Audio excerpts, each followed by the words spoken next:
Everyone, চলো আজকে আরো একটি সিনারি আঁকা শিখিয়ে দিচ্ছি। তো এর জন্য প্রথমে মাঝ বরাবর একটি স্কেলকে দাগ টেনে নিয়েছি। তারপর এখানে ইংরেজি লেটার এম লিখলাম। এরপরে দুই পাশে দুইটা করে বিন্দু দিয়ে নিলাম। এরপরে এভাবে করে লাইন টেনে বিন্দুগুলোকে যে থেমে এভাবে মিলিয়ে দিচ্ছি।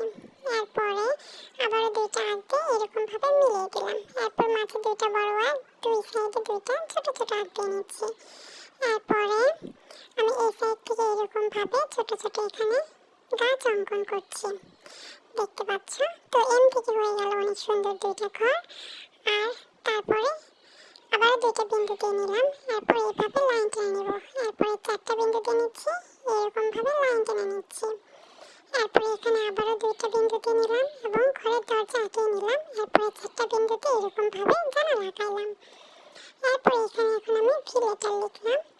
এরপরে উপরে থেকে ধরে নিচে অব্দি এরকম ভাবে টেনে নিচ্ছি। এরপরে এখানে পেন্সিল দিয়ে হালকা করে শেড দিয়ে নিলাম। এরপরে এই শেডের উপরে এরকম ভাবে আঁকছি।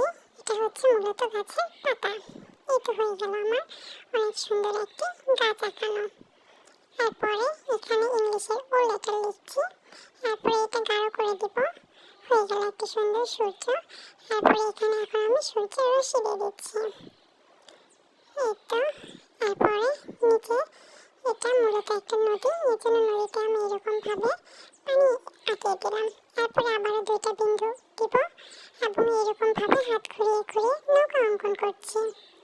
নৌকার মাঝে এরকম ভাবে লাইন টেনে নিলাম। হয়ে গেল। আবার এইভাবে পানি ঢেউ দিয়ে দিচ্ছি। এই তো হয়ে গেল অনেক সুন্দর একটি দৃশ্য। বাই।